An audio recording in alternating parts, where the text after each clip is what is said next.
Хамтдаа үзэгчтэй маш их баярлалаа. Хөтөлбөр үргэлжлэн хурж байна. Яг одоо та бүхэндээ зочноо олзуулахад бэлэн болсон байна. За өнөөдрийн зочноор Мөсөн давралтын дэлхийн цомын авраг олон улсын хэмжээний мастер Сэлэн хүрэлцэн ирсэн байна. Сайн уу? Энэ өдрийн мэнд хүргэе. Сайн байцгаана уу? Энэ өдрийн мэнд хүргэе. Урилгыг маань хүлээж аваад ирсэнд их баярлалаа. Тэгээд гахалтай амжилтуудаас нас үзэгчтэйгээ хуваалцахаар одоо зорин авчирлаа Сэлэнгийгаа. Аа. Баярлалаа. Урьж оролцсон баярлалаа. Бас дахин уулзж байгаатай баяртай байна. Бид бүхэн бас өмнө нь бас тийм шүү дээ. Амжилтаар нь уулзж ирсэн бол дахиад нэг амжилттай тэгээд бас студид манд хүрэлцэн ирсэн байна. За, юунд рүү хэдүүлээ шууд тэмцээн уралдаан руугаа орё гэж бодлоо. Дэлхийн цомын аврагын талаар. Тий. Саяхан дэлхийн цомын авраг болсон. За, тэр тэмцээнд маш том амжилтуудыг үзүүлчихэд ирсэн. Ямар амжилтуудыг үзүүлөө, өрсөлдөөн хэр байв, сонь сайхнаар. За. Энэ жилийн хувьд болохоор 26 онд нийтдээ 4 цуврал тэмцээн болсон. Хамгийн ихэнх тэмцээн нь Солонгос улс, дараагийнх нь Швейцар улс, тэгээд Америк, Канада гээд 4 улсад болоод зохиогдоод амжилттай дуслаа. За, миний хувьд болохоор энэ жилийн цуврал тэмцээнд 2 тэмцээнд нь төрүүлээд 2 тэмцээнд нь тусгай байр 4-р байранд шалгарсан. Тэгээд ямар ч тач дэлхийн чансааг тэргүүлж байгаа.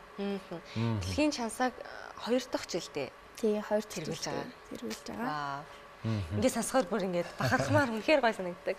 Хизээс хэдний хооронд боллоо? 1 сарын тэмцээн маань улирал яг 1 сарын 9-нд эхэлсэн эхний тэмцээн. Тэгээд хамгийн сүүлийн тэмцээн 3 сарын 1-нд болж дууссан. Ер нь 1 сарын 9-өөс 3 сарын 1-ний хооронд. За, тэмцээн өмнөх жилүүдийг бодвол энэ жилийнх бас хэр өрсөлдөөнтэй боллоо, тамирчид ер нь хэр чанга байсан. Яг бодсончлан ер нь маш өрсөлдөө өндөр байсан. Тэгээд энэ жил бас нэг айгүй том чухал үйл явдал болсон. Тэр нь юу вэ гэвэл 2030 оны өвлийн олимпиад орох гээд яригдээд байсан. Тэр маань ер нь нэлээ юутай болоод 6 сард батлагдаад шийдвэр нь гарахаар болсон. Тэгээд хамгийн том онцлог зүйл юу болсон бэ гэвэл Швейцарт тулсан дэлхийн цомын үеэр Олимпийн хорооны ерөнхийлөгч болон удирдах зөвлөлийн гишүүд удирдлагууд нь нэрж манай тэмцээнийг үзсэн. Тэгээд хурдны төрлийн авиралтыг болохоор одоо 160-70 тамирчдаас 4 тамирчид сонгогдож тэр хүмүүст үзүүлэх авиралт хийж үзүүлсэн. 2 эмэгтэй 2 эрэгтэй тамирчид сонгогдсон. Тэгээд тэрний нэг нь болж яг тэр Олимпийн удирдлагуудад үзүүлэх авиралт хийсэн юм байсан. Гоё юм бэ. 2030 оны олимпиар баг орох нь ойлгомжтой. Яг байх шиг байна тий. Яг 6 сард яг батлагдсан шийдвэр гарна. Одоогоор бол ер нь яг өвлийн олимпиад орох магадлалын хувьд 90% явж байгаа. За, тэгээ бид бүхэн бас тун удахгүй одоо дэлхийн чансыг тэргүүлнэ гэдэг бол одоо дэлхийн номер 1 тамирчин гэсэн үг. Тэгэхээр олимпиад орчвол бас бид бүхэн Мөсөн давралтын олимпийн аврагтай болох магадлал өндөр байна шүү дээ, тий. Тун удахгүй. За, 2 төрөлд нь төрүүлсэн. Ямар төрөл? Тийм, ямар төрлүүдэд нь төрүүлсэн? Мөсөн давралтыг үндсэн 2 төрөлтэйгээ өмнө хэлж байсан. Тэгээд миний хувьд болохоор хурдны төрлөөр зөвхөн хичээлдэг. Тэгээд 2 цуврал тэмцээнд нь төрүүлсэн. Швейцарт болсон тэмцээн, Канадад болсон тэмцээн дээр төрүүлсэн. Солонгос, Америк 2 тэмцээнд нь болохоор 4-р байранд эзэлсэн. Хурдны төрлөөр төрүүлсэн. Тэгээд энэ жил бас нэг шин зүйл нь гэвэл 2 төрөлтөө гэж хэлсэн. Миний хувьд яг нөгөө төрөл буюу техникийн төрөлтөө энэ жилээс эхлээд бүх цуврал тэмцээнд оролцож эхэлсэн. Сая орсон бас техникийн төрөл байсан юм. Техникийн төрөлд орсон. Гэхдээ хараахан хагас шиг шалгарч чадаагүй. Тийм. Тэгэхээр 2 төрлөөр одоо зэрэг өршөлтөөр шийдээд бэлтгэлээ айгуу сайж байгаа. Энэ жилийн хувьд чинь за дэлхийг чансаагаараа тэргүүлээд эхэллээ гэж байна. Тэгээд ер нь энэ жилийн хувьд яг өрсөлдөөн ширүүн байсан гэж байна. Ямар тамирчин одоо яг чиний ард дээр ингээ явж байгаа бол ер нь яг энэ мөсөнд авиралтаар яг ямар улсын тамирчид ер нь илүү амжилтыг үзүүлээд байна. Яг миний одоо дэлхийн чансаагаар 2 дээр явж байгаа тамирчин бол Польшийн тамирчин, 3 дээр явж байгаа нь Чех улсын тамирчин, тэгээд Америк улсын тамирчин, Лихтенштейн улсын тамирчид байгаа. Хамгийн өндөр одоо өрсөлдөө үзүүлдэг тамирчид одоо улс орн гэвэл Чех, Польш, Америк, тэгээд Иран, тэгээ хамгийн өрсөлдөө өндөртэй нь бол одоогоор Монгол улс байна. Сая дэлхийн цомын аврагт бас Монгол улсаас маань өөр тамирчид бас явсан болов уу? Хэдүүлээ явсан болов багт болов. За, манай багийн бүрэлдэхүүн 4 гишүүнтэй явсан. Бүгдээрээ Стамбул клубын тамирчид явсан. Тэгээд 3 ахтайгаа би явсан байгаа. Тийм нэг нь манай төрсөн ах байдаг. Тийм шүү дээ тий. Бусад тамирчид Ахнаас маань техникийн төрөлд оролцдог лөө тий. Ах маань болохоор ганцхан хурдны төрөлд оролцдог. Манд хоёр ах маань эрэгтэй дэлхийн чансаагаар 3 дугаар байранд явж байгаа. Тийм сайхан жаргал ах маань Солонгос улсын хамгийн ихний хэмжээнээс мөнгөн медаль хүртсэн. Дараагийн тэмцээнээс нь Америкт болсон тэмцээн дээр манай Хэрлээ ах маань 2 дугаар, Мандх ах маань 2 дугаар байр, Хэрлээ ах маань 3 дугаар байранд орсон. Тэгээ сая Канадад болсон тэмцээн дээр Мандх ах, Хэрлээ ах хоёр маань хүрэл медалийн төлөө гарч ирээд Мандх ах хүрэл медаль хүртсэн байгаа. Маш амжилттай. Тийм ээ. Сайхан амжилтуудаар дүүрэн ирсэн байна да тий.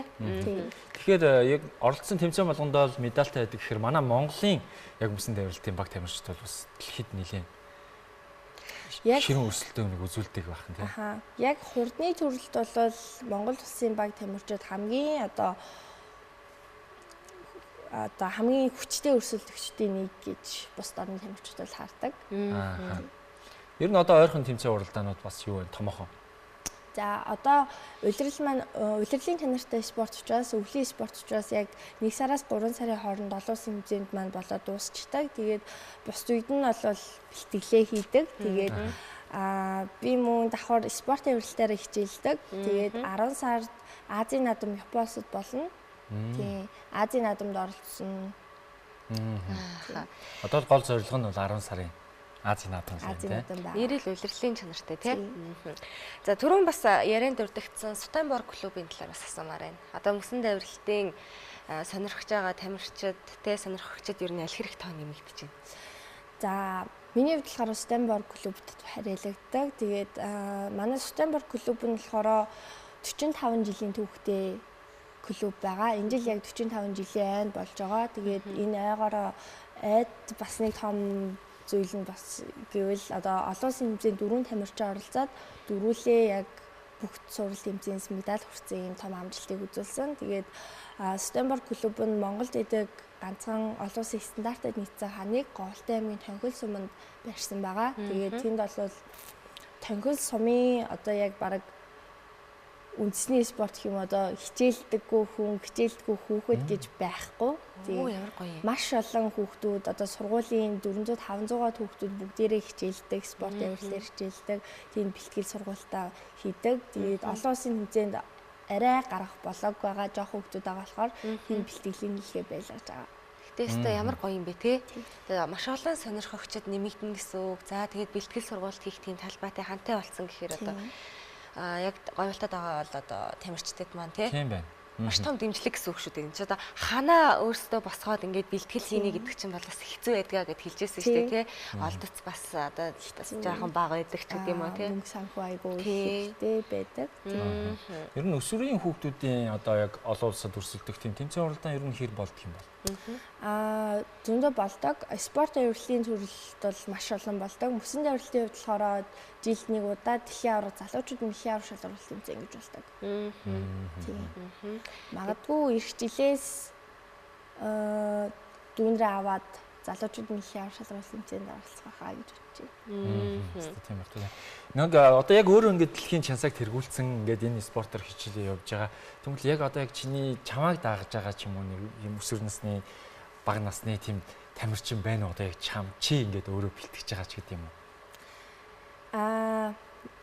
Би ер нь Говьтай аймгийн Тонхил суманд байдаг дүүнэртэйгээ бол байнгын холбоотой байнгын бэлтгэл сургалтын зөвлөгөө өгдөг. Тэгээд жилдээ 1 юм уу 2 удаа 4 юм уу 5 хүүхэд аваад бүгдээр нь Солонгос улс руу спорт авирлын бэлтгэлээр явдаг. Тэгээд яг тэр дүүнэрээ тэнд давхар бэлтгэлийг хийлгүүлж агаад одоо би өөрөө энд МОБИС-ийн биеийн тамирын сургуулийн спорт аялал жуулчлалын мэргэжлээс суралцдаг болохоор эндээ хичээлдээ яваад тэгээд зун нь очиод бэлтгэлийн хийлгдэг. Яг ер нь яг гарын 5% дотор багтахаар тийм хүүхдүүд байгаа. Одоохондоо өөрөө бас тамирчин болохоор сурах зүйл их байгаа. Гэхдээ өөрийнхөө мэддэг, чаддаг зүйлээ бол дүүнэртээ бүгдийг зааж өгдөг. Ахаа. За Сэлэнгийн маань хувьд цаашдын зорилго. За мэдээж томоохон тэмцээнүүд байна. Түүнээс гадна бас одоо өөр зорж бодсон хийндээ гэсэн зүйлсүүд бас байгаа болоо. За би одоогоор Монгол Улсын боловсролын сургуулийн биеийн тамирын сургуулийн спорт аялал жуулчлалын ангид 3 дугаар курсээс суралцдаг. Тэгээд ямар ч тааш эх хичээл сургуулаа төгсөн. Тэгээд мэргэжлэрээ давхар ажиллана гэсэн бодолтой байгаа. Би өөрөө тамирчин болохоор спорт аялал жуулчлалын мэргэжил нь ингээд айгүй давуу тал болж өгдөг гэх юм уу. Дуртай зүйлээ хийнгээ, өөрөө ч гэсэн спортоороо хичээлээ давхар тийм зүйлүүдийг хийх боломжтой болохоор. Мэргэжлэрээ ажиллана гингүүтэл би бас бодлоо та за спорт аялал жуулчлал энэ хоёр яаж холбогдох вэ? Холбогдоод хэрхэн яаж одоо тэнд мэргэжлэрээ ажиллах юм? Яг юу хийн гэсэн үг үлээ? Яг хүн болгоныг гэж асуудаг. Спорт аялал жуулчлал гэхээр ер нь манай Монголын бүх их сургуулиудад аялал жуулчлалын анги гэж байдаг. Гэхдээ ганцхан ХБС-ийн тамирын сургууль дотор спорт аялал жуулчлал гэдэг анги байдаг байхгүй юу? Тэгээд энэ нь одоо яг юу хийх вэ гэвэл илүү спорттой ойрхон, экстрим спорттой ойрхон тэрэн дээр тулгуурлаад Монгол Улсад аялал жуулчлалыг хөгжүүлэх тийм сургалт одоо хичээлүүд ордог. Жишээлбэл би ямар ч одоо аялал жуулчлалын мэргэжилтэн болж болно. Гэхдээ давхар хүрээд спорт аялал жуулчлалаар сурсан болохоор уулын гайд ч юм уу те экстрим спорттой холбоотой эсвэл өөр тэмцээн уралдаантай холбоотойгоор Монгол Улсад аялал жуулчлалыг хөгжүүлэх. Ямар гоё юм те.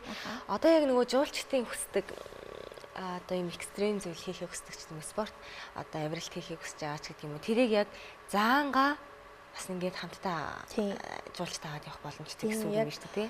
Сүүлийн жилүүдүүд ялангуяа Монгол Улсад гадаад жуулчдын ирж байгаа шалтгаан нь бол яг Алтай таван богд дээр нөгөө нэг цанаар гулгах, өндөр ууланд авирч гараад тэндээсээ цан юм уу шүхрээр гулгах гэсэн тийм юмуд аяг хөгжиж байгаа. Тэгэхээр одоо хөтөч болгон бас аваад явах боломжгүй зүйлийг яг энэ одоо спорт аялал жуулчлалын ангийн одоо сурагчид хийх боломжтой гэсэн үг юм байна тий. Ямар гоё юм бэ тий. Нөх бас их сонсож байгаагүй юм байна тий. Яг энэхүү одоо мэргэжлэр сонирхоод сурдаг сурагчдын тоо оюутнуудын тоо илэрх байд юм лээ. За манай хөтөлбөр маань ковидын үед бол яг ингээд хөтөлбөрөө бүр хаацсан байсан. Тийм. Тэгээ буцааж хөтөлбөрөө нээгээд одоо яг 1-ээс 4-р курсынхаа нийтээ нэг 60-70 оюутан бол байгаа. Тийм. Одоо л яг амар хөгжиж оюутнууд хүмүүс амар их сонирхож яг эхэлж байгаа тийм. Эрэлттэй мэргэжлүүдийн нэг болж эхэлж байгаа. Тийм үү. Маш сонирхолтой санагдаж байна л та.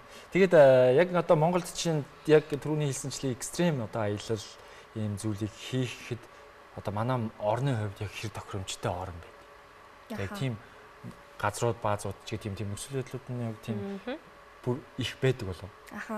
Гадаас ирж байгаа жуулчдын хувьд болохоор газар баазууд бол нэг тийм чухал биш байдаг. Яагаад вэ гэхээр экстрим аялалд ирж байгаа хүмүүс чинь байгаль, майхан ч юм уу эсвэл мөшөгтөө шууд гадаа хонох ч юм уу тийм зүйлүүд нь айгүй сонирхолтой байдаг.